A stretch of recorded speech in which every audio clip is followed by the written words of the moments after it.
Assalamualaikum warahmatullahi wabarakatuh. Berjumpa kita di video kali ini dalam bidang akidah tahun 1. Tajuk Rukun Iman. Sebelum memulakan pelajaran, mari kita sama-sama menadah tangan untuk membaca doa belajar.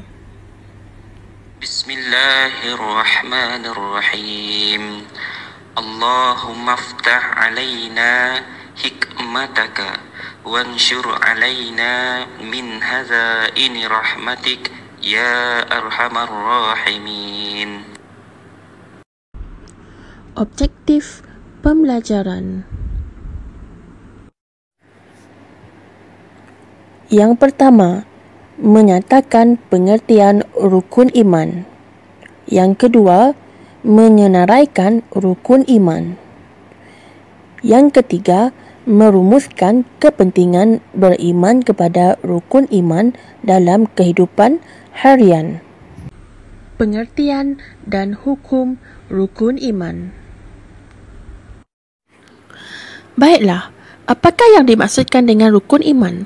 Rukun iman ini adalah perkara asas kepada iman kita, iaitu kita sebagai umat Islam mempercayai dan meyakini dengan sepenuh hati, mengakui dengan lidah serta kita mengamalkan dengan perbuatan.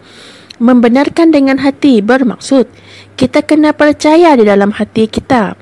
Menyatakan dengan lidah, selepas kita percaya di dalam hati, kita mesti sebut dengan lidah. Melakukan dengan anggota badan, bermaksud kita mesti membuktikan dengan perbuatan kita. Baiklah murid-murid, apakah hukum kita sebagai umat Islam mempercayai rukun iman? Okey, hukumnya adalah wajib. Wajib. Kita wajib mempercayainya. Jika kita tidak percaya, maka akidah kita akan rosak. Rukun iman ada 6 perkara. Selepas ini Ustazah akan jelaskan ke-6 perkara tersebut. Mari dengarkan.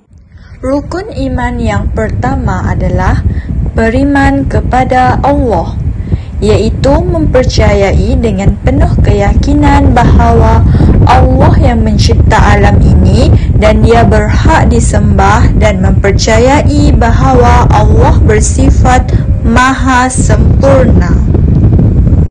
Yang kedua, beriman kepada malaikat, iaitu kita mempercayai bahawa malaikat menjalankan segala perintah Allah dan malaikat tidak sesekali menderhaka kepada Allah. Yang ketiga, beriman kepada kitab-kitab. Para rasul telah diberikan kitab-kitab dan kitab Al-Quran merupakan mukjizat terbesar kepada Nabi Muhammad SAW dan telah dihapuskan kitab-kitab terdahulu.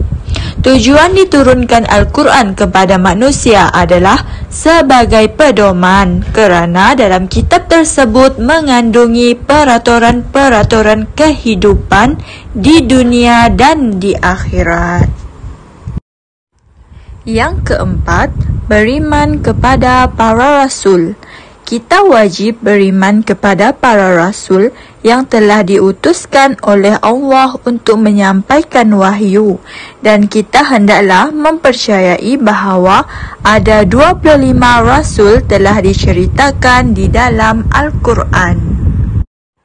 Yang kelima, beriman kepada hari kiamat, iaitu mempercayai bahawa adanya kematian serta berlakunya pembalasan di alam kubur dan berlakunya hari kebangkitan di akhirat kelak. Baiklah murid-murid, dengan beriman kepada hari kiamat, kita juga mempercayai adanya padang mahsyar, iaitu tempat semua makhluk dikumpulkan dan amalan kita akan dihisap, serta adanya syurga dan juga neraka. Yang keenam, beriman kepada qada dan qadar, iaitu mempercayai bahawa setiap ketentuan juga ketetapan yang Allah takdirkan di dalam kehidupan kita. Dengan beriman kepada qada dan qadar, kita berpegang teguh dengan ketentuan Allah dan bersyukur atas segala nikmat yang Allah kurniakan serta sabar kepada segala musibah.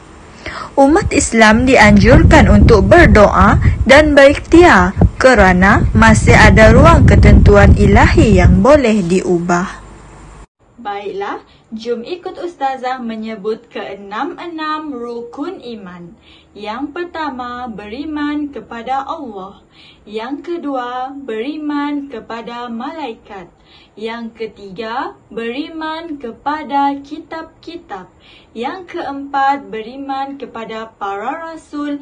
Yang kelima, beriman kepada hari kiamat. Dan yang keenam, beriman kepada qada dan qadar. Alhamdulillah.